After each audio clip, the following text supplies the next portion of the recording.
এখন কয়টা বাজে? অলমোস্ট 10:30টার মতো বাজে।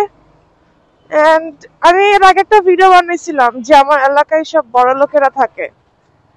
তো আমি যদি বিজয় সরণি দিয়ে বের হতে যেতাম তাহলে বিজয় সরণির সিগন্যালে আমার আরো 25 থেকে 30 মিনিট বসে থাকতে হতো। কারণ বিজয় সরণির যে সিগন্যালটা দিয়ে মানে মেইন সিগন্যাল যেটা ওদিক দিয়ে যদি আমি বের হইতে চাই আমার অনেক সময় লেগে যায়। এই জন্য আমি একটা শর্টকাট নিচ্ছি, সেই শর্টকাট দিয়ে আমি বের হয়ে যাই। আর এটা হচ্ছে ফার্ম গেটে যাওয়ার রাস্তা। ওই দিক থেকে আমি শর্টকাট নেই, শর্টকাট নিয়ে আমি একদম বিজয় সরণি দিয়ে বের হয়ে যাই। অ্যাজ সবাই আমার বাইক শুধু মোতালেব প্লাজার নিচে দেখেন, অ্যান্ড মোতালেব প্লাজার ঠিক অপোজিটেই হচ্ছে আমার অফিস। দ্যাটস ওয়াই আমি মোতালেব প্লাজার দিকেই যাচ্ছি এখন। আচ্ছা, আমি একটা নর্মাল কথা ক্লিয়ার করে দিই আপনাদের সবাইকে।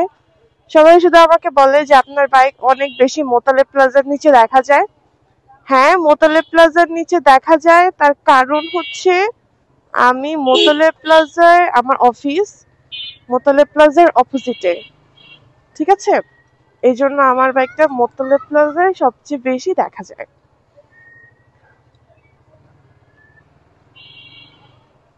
তোমাদেরকে একটা ম্যাজিক দেখাবো। আর সকাল সকাল তো এলাকার রাস্তা দিয়ে রাইড করা একটা পেইন। তার সবচেয়ে বড় কারণ হচ্ছে এলাকার রাস্তায় অনেক জ্যাম থাকে। সকাল সকাল তো সবাই বের হয়, অফিসে যায়, এটা করে সেটা করে, স্কুল কলেজে যায়। আমি না অনেক বেশি এক্সাইটেড আমাদের নেক্সট ট্যুরের জন্য। আমাদের নেক্সট ট্যুর হচ্ছে বান্দরবনে। আমরা ডেটও ফিক্স করে ফেলেছি, বাট ডেটটা আমি এখন বলবো না, কারণ পরে অনেকে আছে আমার সাথে ডেট মিলাই ট্যুরে চলে আসবেন। আমাদের প্ল্যানটাও আমি এখন বলবো না, বাট নেক্সট মান্থে আমরা বান্দরবন যাচ্ছি, পুরাটা ঘুরে আসবো। অলমোস্ট 5 দিনের প্ল্যান, এখনো 1 মান্থের মতো বাকি। কিন্তু আমার আসলে আমি এত বেশি এক্সাইটেড আমার লাইফে, আমি কখনো কোনো ট্যুর নিয়ে এত বেশি এক্সাইটেড হইনি যতটা আমি বান্দরবন নিয়ে এক্সাইটেড।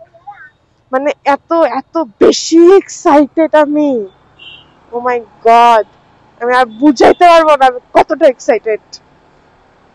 কিন্তু মানে যদি বলি বান্দরবন নিয়ে এত বেশি এক্সাইটেড কেন, সেক্ষেত্রে হচ্ছে আমার বান্দরবনে আমি কখনো আমার বাইক নিয়ে ঢুকি নেই। আমি হচ্ছে গাড়ি নিয়ে গেছিলাম বান্দরবনে, কিন্তু সেটা মানে ভালো লাগে নাই। ভাইয়ার সাথে গেছিলাম বান্দরবনে, ওই টাইমে ওটা ভালো ছিল, কিন্তু এখন যখন বাইকার হয়ে গেছি না, তখন মনে হচ্ছে যে না, বাইক নিয়ে যাইতে হবে। আর বান্দরবন এমন তো সুন্দর একটা জায়গা, সবাই বলে যে আপনার বাইক আছে আর আপনি বান্দরবন যান নাই, তাহলে আপনি আপনার লাইফে কিছুই দেখেন নাই। সো এই জন্য আমি বান্দরবন যাচ্ছি। এন্ড এই প্ল্যানটা, রুট প্ল্যান থেকে শুরু করে এখানে এখানে থাকবো, এখানে এখানে যাবো, পুরোটা আমার করা। বলতে পারেন আমি একটা ট্যুর গাইড হিসেবে কাজ করছি এই ট্যুরে। আর আমি অনেক ভালো গাইড করতে পারি। সামনে জ্যাম,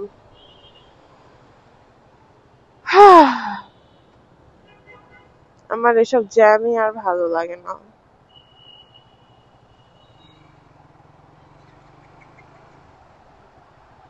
পুরোটা জ্যাম কিভাবে হলো ভাই?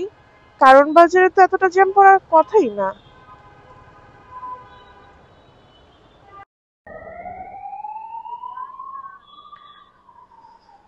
ভিআইপিরা যাচ্ছে, যার জন্য আধা ঘন্টা ধরে আমি একই সিগনালে বসে আছি। ভালো, আমাদের দেশের ভিআইপিরা যাচ্ছে, আমাদেরকে তো বসে থাকতেই হবে অফিস টাইমে, কিছু করার নেই। 11টা বাজতেছে, মানে কি বলবো, বৃষ্টিও পড়তেছে এর মধ্যে। আর এই সিগনালে আধা ঘন্টা ধরে বসে, কারণ আমাদের এলাকার ভিআইপি যাচ্ছে। হোয়াট এভার ইট ইজ, এখন হয়তো ছেড়ে দিবে। সকালবেলা ঘুরো না ভিআইপি, অফিস টাইমে আমাদেরকেই হ্যাসেল করতে হয়। যাই হোক,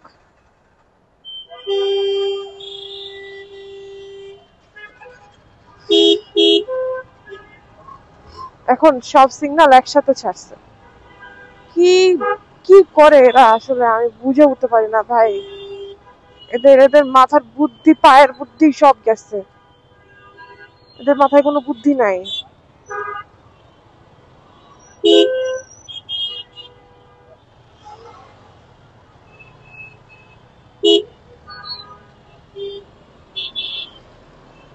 ওরে বাবা রে।